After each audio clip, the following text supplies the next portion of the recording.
Hello दोस्तों, V and B technical education में आपका स्वागत है। 1000 क्वेश्चन की जो सीरीज अपने चालू कर रखी है उसके अंदर 383 तक क्वेश्चन सोल्यूशन कर लिए हैं। आज 384 से क्वेश्चन सोल्यूशन करेंगे। पीछे जो क्वेश्चन करवा चुका हूँ उनमें कोई डाउट हो जरूर बताएं मेरे को। एंड आज करेंगे नेक्स्ट आगे। वीडियो को लाइक शेयर सब्सक्राइब कीजिए, कुछ नया सीखने को मिले तो ही आप सब्सक्राइब कीजिए, अन्यथा आप कोई बात नहीं है, वीडियो देख सकते हैं। अपने फ्रेंड्स के पास भी शेयर करें और बिना किसी टाइम के खराब किए चलते हैं क्वेश्चन की ओर। क्वेश्चन नंबर है अपना 384 नंबर क्वेश्चन। शुद्ध धारिता परिपथ में तात्कालिक शक्ति इंस्टेंटेनियस पावर का अधिकतम मान कितना होता है?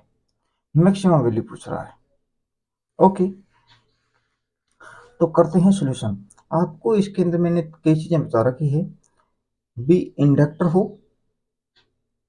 या हो कैपेसिटर, इनमें एवरेज पावर की बात करें तो वो दोनों में जीरो रहती है। अगर आइडियल कंडीशन में है, आइडियल नहीं है तो कुछ ना कुछ पावर कंजप्शन होती है। आइडियल सर्किट नहीं हो सकता कभी, तो आइडियल कंडीशन में जीरो होगा एंड इसके यानी कि एवरेज पावर जीरो होगी।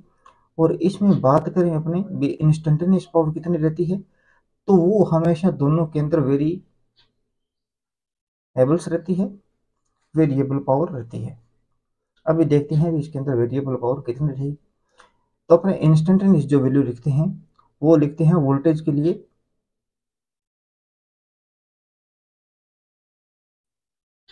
We max sine omega t रहता है।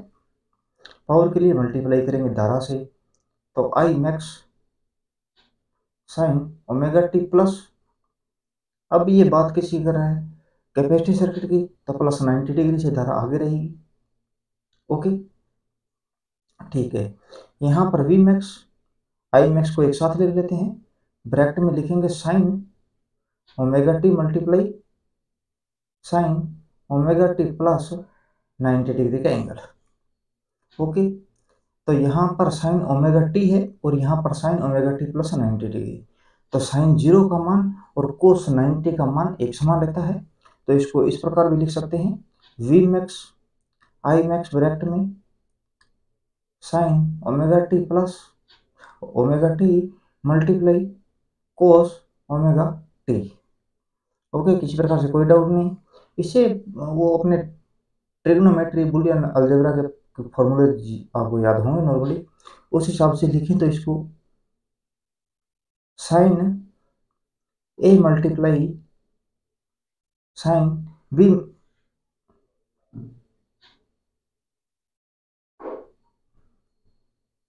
कोस मल्टीप्लाई बी के अंदर लिखते हैं तो कैसे लिखेंगे, 1/2 ब्रैकेट में sine A plus B plus sine bracket में ए माइनस बी रहेगा। ओके, किसी प्रकार से डाउट नहीं आपको। ओके, तो इसके अंदर इसको इस प्रकार लिख सकते हैं, V max I max upon में दो लगा दीजिए and sine two omega t भी लिख सकते हैं। यहाँ पर अब अपने पास इंस्टेंटेनियस पावर क्या आई, V max I max upon में दो multiply sine square omega T. Okay, sine two omega T plus में लिखा है तो स्क्वायर नहीं होगा प्लस होगा, तो साइन टू ओमेगा टी रहेगा। ओके, किसी प्रकार से डाउट नहीं होगा। V max I max upon में अंडर अपॉन में दो, तो ऑप्शन नंबर ए हो जाएगा यहाँ पर अपने।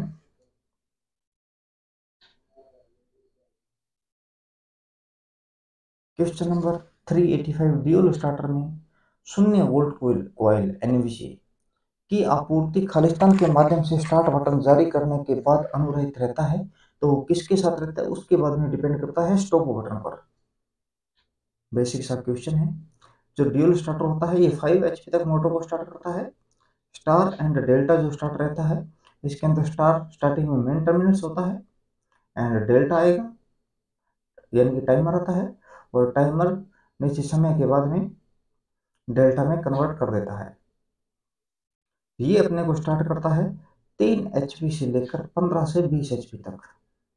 कहीं पर 15 HP देखने को मिलेगा, कहीं पर आपको 20 HP देखने को मिलेगा। इस प्रकार rotor resistance,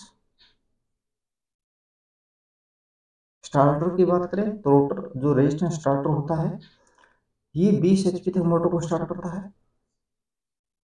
and auto transformer starter जो रहता है ये 10 से लेकर 120 एचपी तक मोटर को स्टार्ट करता है। And automatic auto transformer starter 120 HP से लेकर 425 एचपी तक की मोटरों को स्टार्ट करते हैं। ओके, इस क्वेश्चन का आंसर रहेगा सी। क्वेश्चन नंबर की बात करते हैं 386। पीसीएम केबल्स में किस चालक का उपयोग किया जाता है? पीसीएम की फुल फॉर्म आप पहले तो कमेंट बॉक्स में टाइप करो। ओके, तो इसके अंदर तांबर की मिश्र धातु का उपयोग किया जाता है पीसीएम केबल्स के अंदर। पीसीएम होता है plus code modulation, plus code modulation. Question number 387। किसी गहन छड़ प्रकोष्ठ प्रकार मोटर का स्लॉट आकार अनुपात क्या होता है? तो ये 1:25 रहता है।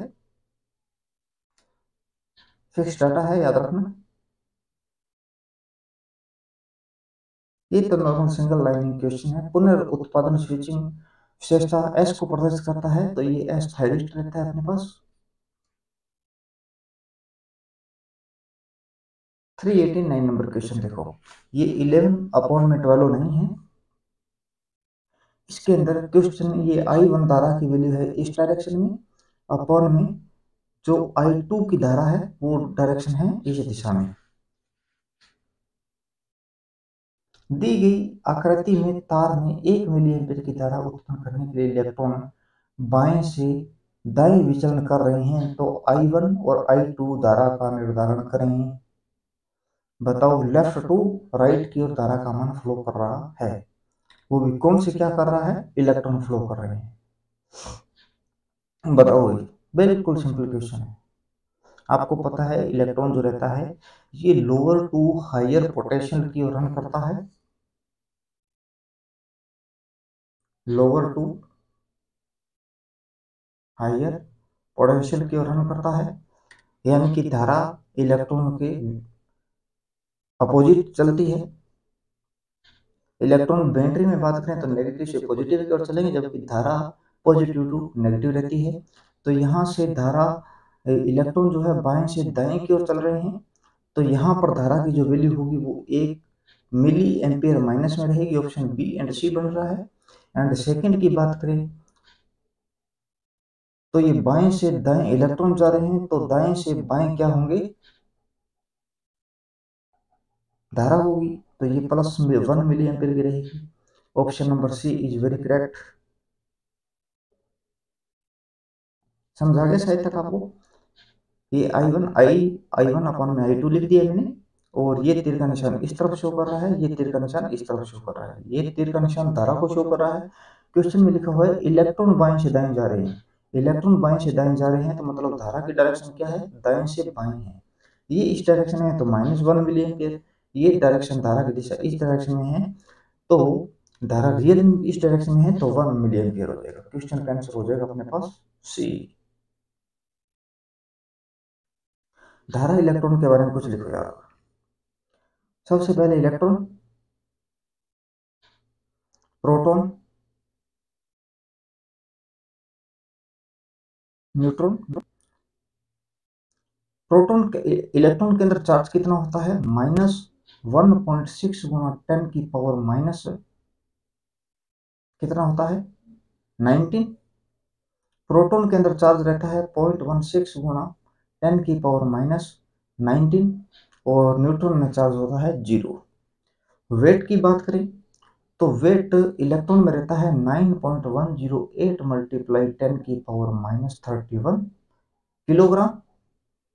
प्रोटॉन के अंदर रहता है 1.672 मल्टीप्लाई 10 की पावर -27 किलोग्राम। न्यूट्रॉन के अंदर रहता है 1.675 मल्टीप्लाई 10⁻⁻27 किलोग्राम। ओके, तो अब इसके अंदर कई बार क्वेश्चन आता है सबसे कम वेट किसका है, तो पावर ये माइनस की है, ऊपर जाएगी तो पॉजिटिव में, नीचे जाएगी तो पॉजिटिव में कन्वर्ट हो जाएगी। तो यानी कि सबसे कम वेट जो है इलेक्ट्रॉन का, कम वजन है।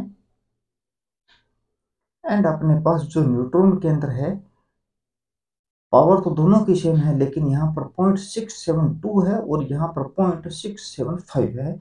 तो सबसे ज्यादा जो वेट होगा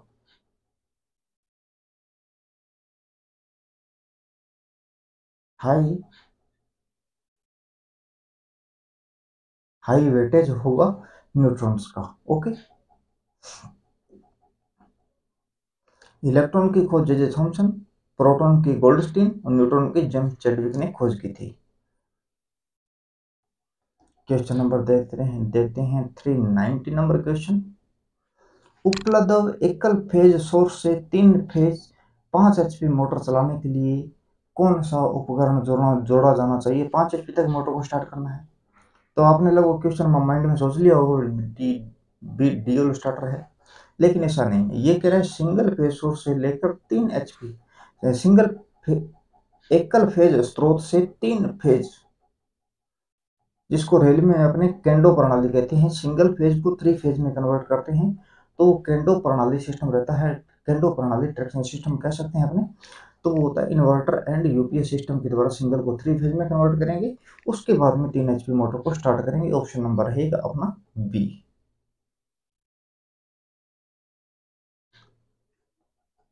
type of filter use in a rectifier is, तो इस क्वेश्चन का कौन सा फिल्टर होता है जो अपने रेक्टिफिकेशन के अंदर यूज में लेते हैं। तो उसकी आपको बताऊं, ये नोच फिल्टर रहता है। अब नोच फिल्टर आप बताओ इनमें से कौन सा फिल्टर होता है। नोच फिल्टर होता है लो पास फिल्टर, निम्न फ्रिक्वेंसी के अंदर जो होता है वो फिल्टर नोच फिल्टर होता है। फ्रिक्वेंसी के कारण चुंबकीय भरभराट कुछ करता है एम्पलीफायर सिस्टम में, फिल्टर में, तो उसको रोकने के लिए नोच फिल्टर यूज में लेते हैं। लो पास फिल्टर रहता है। एंड बैंड स्टॉप फिल्टर है, ये किसी निश्चित सीमा की जो फ्रिक्वेंसी होती है उसको स्टॉप करता है, बाकियों को जाने देता है। बैंड पास फिल्टर किसी निश्चित फ्रिक्वेंसी को जाने देता है, ऊपर या नीचे की जो फ्रिक्वेंसी, नीचे या ऊपर की फ्रिक्वेंसी जो होती है उसको, नीचे या ऊपर की फ्रिक्वेंसी को स्टॉप करता है, यानी कि स्टॉप करेगा। फिर high pass filter high frequency को जाने देगा, लो होगी तो उसको रोकेगा। Question number 392, the terminal voltage of alternator will increase with load current if, terminal voltage alternator के अंदर टर्मिनल वोल्टेज में इंक्रीज कब होगा, जब लोड करंट यानी कि कैसा हो, लोड करंट कैपेसिटिव रहेगा तो टर्मिनल वोल्टेज जो है इंक्रीमेंट होगा उसके अंदर देखने को मिलेगा। अल्टरनेटर में देखें तो अंडर एक्साइटेड कंडीशन में रहता है एक तो यहाँ पर अंडर एक्साइटेड कंडीशन में है, तो यहाँ पर पावर फैक्टर जो बनेगा वो लीडिंग पावर फैक्टर होगा।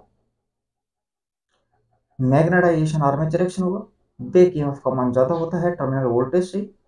एंड नॉर्मल एक्साइटेशन की बात करें तो यूनिटी पावर फैक्टर होता है। क्रॉस मैग्नेटाइजेशन आर्मेचर रिएक्शन देखने को मिलता है। Back EMF terminal voltage equal होते हैं दोनों। एंड ओवर एक्साइटेशन की बात करें तो लैगिंग पावर फैक्टर बनता है इसके अंदर। और डी मैग्नेटाइजेशन आर्मेचर रिएक्शन देखने को मिलता है।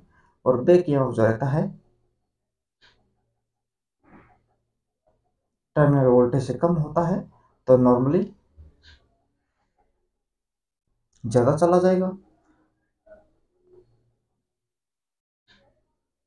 Terminal voltage. क्वेश्चन नंबर 393, कृषि क्षेत्र में गुजरने वाली अल्टी लाइनें किस प्रकार के रक्षण का उपयोग किया जाता है। शून्य कारक प्रोडक्शन होती है, लेविस प्रोडक्शन होता है, प्रत्यक्ष प्रोडक्शन होता है या पीवीसी प्रोडक्शन रहता है। तो नॉर्मली पीवीसी प्रोडक्शन रहता है। क्वेश्चन नंबर 394 नंबर क्वेश्चन, यदि नीचे दिए गए आरेख में दर्शाए गए परिपथ में लेचिंग धारा 2 मिली एम्पीयर है तो एचसीआर को उचित रूप से चालू करने के लिए आवश्यक गेट प्लस की न्यूनतम चौड़ाई क्या है। ओके, तो लेचिंग करंट सबसे पहले देखते हैं क्या होता है। Latching current anode to cathode का लेचिंग करंट से अधिक अगर एनोड टू कैथोड करंट है तो फॉरवर्ड कंडक्शन मोड में वर्क करता है थायरिस्टर। अगर होल्डिंग करंट से कम एनोड टू कैथोड करंट रहता है तो फॉरवर्ड ब्लॉकिंग स्टेट में कार्य करता है। फॉरवर्ड होगा लेकिन ब्लॉक रहेगा thyristor. Okay, high power rating के साथ कार्य करेगा तो जो लेचिंग करंट होता है ये होल्डिंग करंट से 1 सेकेंड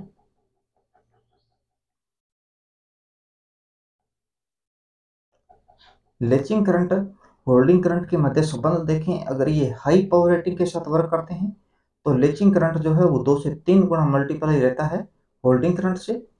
एंड लेचिंग करंट की बात करें, लो पावर रेटिंग के साथ वर्क करता है तो ये 1.2 से लेकर 1.8 मल्टीप्लाई रहती है होल्डिंग करंट से, अधिक रहता है लेचिंग करंट। और ये फुल लोड करंट का 10% के आसपास होता है लेचिंग करंट। ओके, तो यहाँ पर थायरिस्टर को चालू करने के लिए अपने को गेट स्पंद की न्यूनतम चौड़ाई ज्ञात करनी है।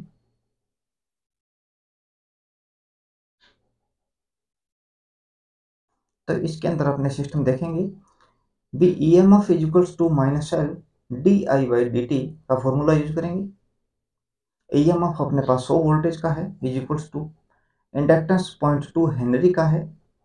धारा की वैल्यू कितनी है तो 2 मिली एम्पियर है। 2 मल्टीप्लाई 10⁻³ अपॉन में डी टी अपने को ज्ञात करना है, स्पंद की चौड़ाई ज्ञात करनी है। तो इसको यहाँ पर लेंगे, इसको यहाँ पर लेंगे मैथमेटिकली रूप से। तो ये हो जाएगा अपने पास 0.2 मल्टीप्लाई 2 गुणा मल्टीप्लाई 10⁻³ अपॉन में 100 आ जाएगा। और ये 10⁻³ है, इसको नीचे लेके जाएंगे तो ये 10⁻³ हो जाएगा। एंड यहाँ पर पॉइंट है तो पॉइंट को हटा के अपन में 10 लगाएंगे तो 10 लगा दिया आपने। ओके, तो यहाँ पर 2 दूनी 4 हो जाएंगे और अपॉन में 6 जीरो है तो 4 माइक्रो सेकेंड्स अपने को स्पंद चौड़ाई न्यूनतम स्पंद चौड़ाई देखने को मिलेगी, देनी पड़ेगी अपने को परिपथ में। तो ऑप्शन नंबर डी होगा। शायद तक आपको क्वेश्चन में कोई किसी प्रकार का डाउट ना हो। E M F equal to formula use में लेते हैं, पिछले लेक्चर में 2-3 बार बता चुका हूँ मैं। E M F equal to minus L, minus का सिंबल जो है लेंज लॉ को शो करता है, और minus L D I by D T, या ई एम एफ के लिए लिखते हैं E M F equal to minus N D phi by D T. Okay, तो इसके अंदर अपने पास 100 वोल्टेज है, ये इंडक्टेंस आ गया, ये अपने पास धारा की वैल्यू और ये स्पंद चौड़ाई। क्वेश्चन का आंसर हो जाएगा डी।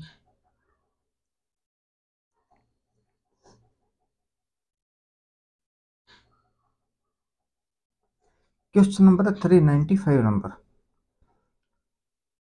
395 के अंदर दो कुंडलियों का कपलिंग गुणांक युग्मन गुणांक 0.8 है। कुंडली एक में 3 एम्पीयर की धारा है। कॉइल्स 1 है जिसके अंदर 3 एम्पीयर का करंट है अपने पास। 0.4 मिली वेबर का फ्लक्स है का कुल अभिवाह पैदा करती है। यदि कुंडली एक में धारा 3 मिली सेकेंड में शून्य हो जाती है, 3 मिली सेकेंड्स में, और कुंडली 2 में प्रेरित वोल्टेज 85 है। यदि कुंडली एक के फेरों की संख्या 300 है तो कुंडली 2 का इंडक्टेंस ज्ञात करो। कॉइल 2 का इंडक्टेंस ज्ञात करना है। क्या देखो यहाँ पर अपने को कपलिंग गुणांक अगर दे रखा है तो इसके लिए म्यूचुअल इंडक्टेंस बराबर के, ये कपलिंग गुणांक रहता है under root L1 first coil का इंडक्टेंस और सेकंड कॉइल का इंडक्टेंस मल्टीप्लाई में रहता है। और यहाँ पर अपने पास टर्नों की संख्या है, फ्लक्स दे रखा है और धारा है, तो अपने कॉइल 1 का इंडक्टेंस ज्ञात कर सकते हैं। ये फ्लक्स है यहाँ पर, तो इंडक्टेंस L1 ज्ञात करने के लिए अपने पास रहता है N गुणा फाई अपॉन में I। ये तो नॉर्मली बेसिक फॉर्मूला आपको आता ही होगा। तो इसके अंदर टर्नों की संख्या अपने पास नॉर्मली 300 है, मल्टीप्लाई फ्लक्स की वैल्यू है 0.4 मिलीवेबर, 0.4 10⁻³ अपॉन में धारा की वैल्यू है 3 एम्पियर्स, 3 एम्पियर है, ओके, यानी 3 एम्पियर। तो यहाँ पर 10⁻³ है, तो 0.4 है, 4 का पॉइंट हटाने के लिए अपॉन में 10 लगा देंगे। ये संख्या माइनस में 10⁻³ नीचे लेके जाएंगे तो प्लस में कन्वर्ट हो जाएगी, ओके। तो अब इसका सोल्यूशन करते हैं। तो 2 जीरो से 2 जीरो हटा दिए अपने, 4 तिये 12 हो जाएंगे,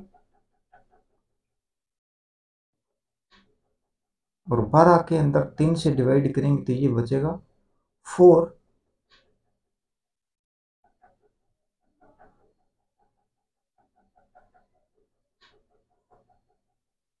सोल्यूशन कैसे करते हैं, चलो इसको दोबारा करते हैं सोल्यूशन डायरेक्टली, बिना किसी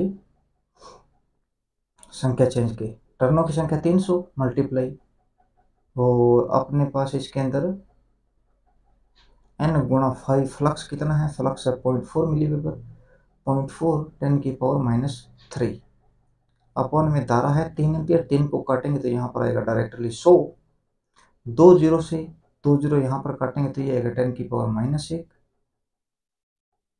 10⁻⁻1, 10⁻⁻1 को अपॉन में लिखेंगे, यानी कि 0.4 तो है ये, 0.4 लिखेंगे हेनरी, यानी कि 40 मिली हेनरी हो जाएगा। मिली में कन्वर्ट करने के लिए 1000 से मल्टीप्लाई करेंगे, 2 जीरो पॉइंट के बाद में 2 संख्या है तो 2 जीरो यहाँ से और 1 जीरो बाद में लग जाएगा। तो 40 मिली हेनरी कॉइल 1 का इंडक्टेंस मिल चुका है अपने को। कपलिंग गुणांक भी है अपने पास, कॉइल 1 का इंडक्टेंस भी है। और अब अपने ज्ञात करते हैं सेकंड कॉइल के अंदर। सेकंड कॉइल के अंदर अपने को दिया है ओनली 585 वोल्ट। ये वोल्टेज अपने पास दे रखा है, voltage is equal to mutual inductance di/dt minus di/dt, okay, minus mutual inductance di/dt। Voltage अपने पास 85 है, is equals to mutual inductance m कितना है, तो m अपने को दे नहीं रखा है, इज इक्वल टू, इक्वल नहीं लगेगा यार, मल्टीप्लाई होगा, मल्टीप्लाई di कितना है 3 एम्पियर है, और dt कितना है, तो ये 3 मिली सेकेंड है 10⁻³ तो ये 10⁻³ है, इसको ऊपर लेके जाएंगे तो ये प्लस में कन्वर्ट हो जाएगा, यहाँ से डिवाइड करेंगे ये आएगा 1000, ओके। तो यहाँ पर अपने को m ज्ञात करना है, तो m यहाँ पर लेके जाएंगे 85 के स्थान पर, तो ये हो जाएगा 85 मल्टीप्लाई 1 अपॉन में 1000, तो ये आएगा 0.085 हेनरी, और इसे मिली में ज्ञात करेंगे तो ये आएगा 85 milli henry.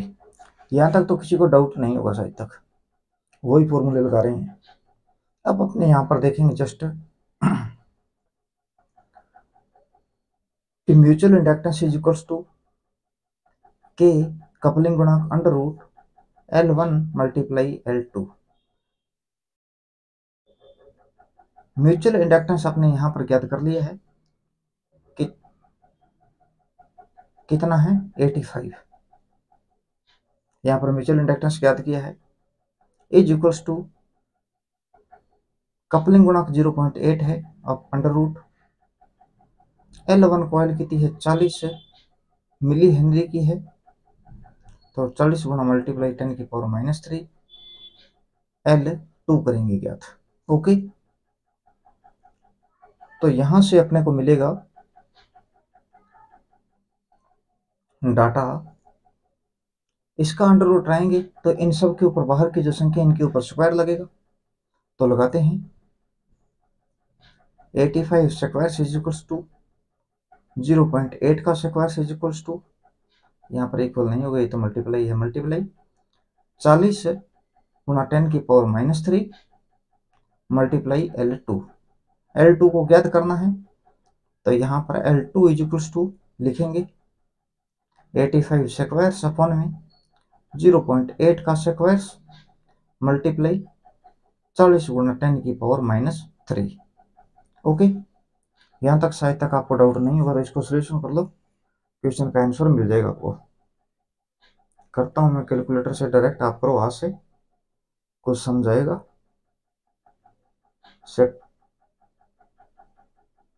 Squares 85 is equals to, bracket में स्क्वायर होगा 0.8 का मल्टीप्लाई 40 10⁻³ है,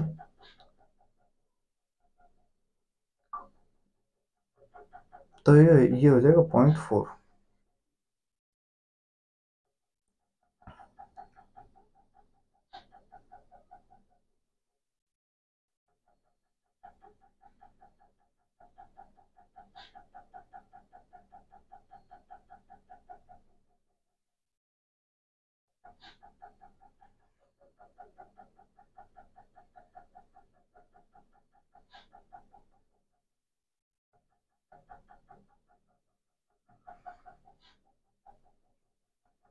यहां पर मिल रहा है 282 मिली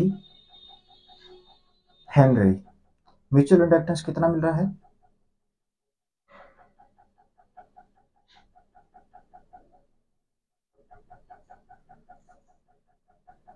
282 मिली हेनरीज।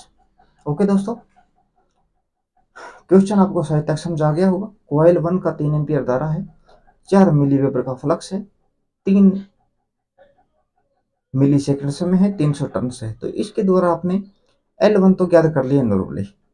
म्यूचुअल इंडक्टेंस के लिए फॉर्मूला बताया आपको, mutual inductance is equal to K अपने पास होता है कपलिंग गुणांक √L1 मल्टीप्लाई L2। ओके, तो इसके बाद में voltage is equal to mutual inductance di/dt। तो म्यूचुअल इंडक्टेंस है अपने पास 85 मिली हेनरी का, तो 85 मिली हेनरी अपने पास म्यूचुअल इंडक्टेंस है, is equals to K coupling गुणांक 0.8 अंडर रूट में L1 मल्टीप्लाई L2 आ गया। इनका अंडर रूट हटाएंगे L1 L2 का, तो ये अपने को देखने को मिलेगा। बाकी जो बाहर संख्या है इनके ऊपर स्क्वायर्स, तो स्क्वायर लगा के हल किया तो अपने को मिला 282 मिली हेनरी। ना समझाए 2 बार देखना, फिर भी ना समझाए तो आप मेरे को कमेंट बॉक्स में बता सकते हो। तो 282 मिली हेनरी अपने पास कॉइल 2 का इंडक्टेंस रहेगा।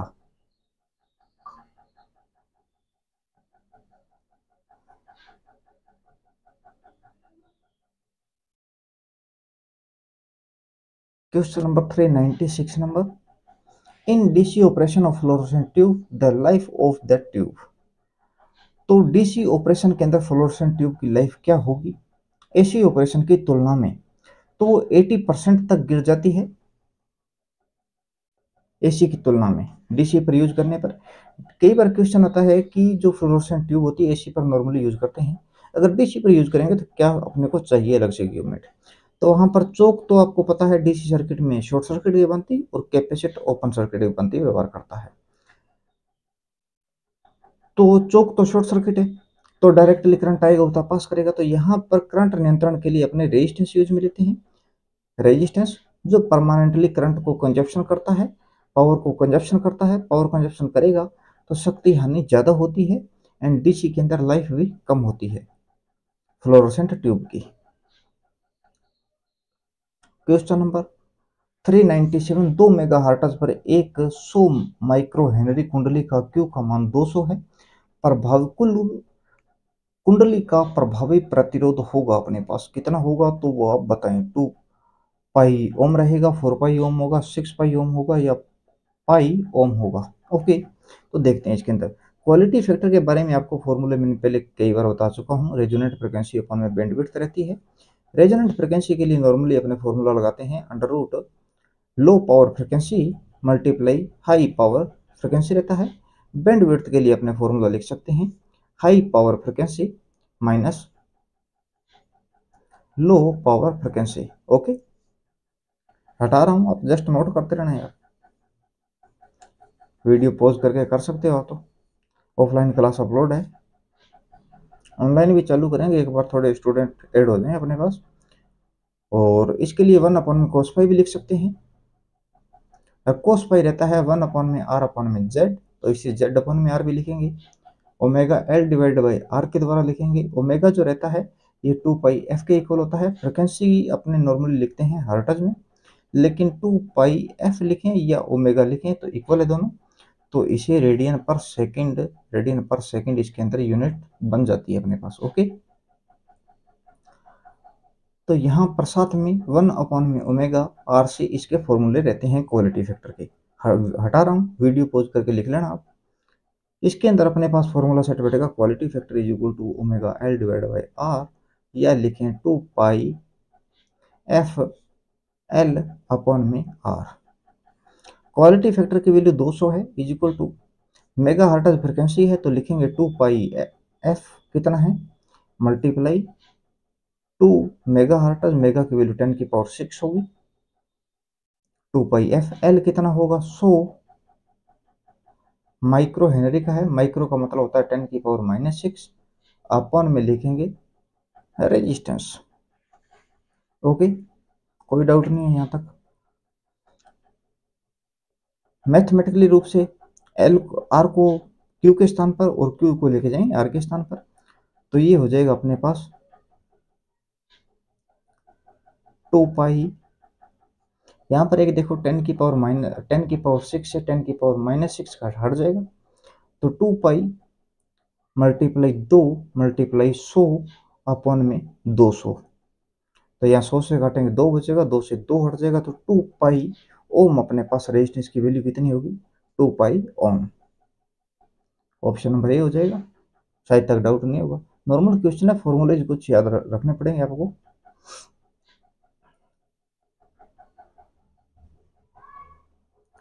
आज के दिन में अपने 397 तक ही करेंगे। एंड वीडियोज के क्वेश्चन में कोई आपको डाउट रहे, समझ ना आए, तो ज़रूर आप मेरे को बताएं, उसका सोल्यूशन आपको प्रोवाइड करवाएंगे। तब तक के लिए टेक केयर, बाय।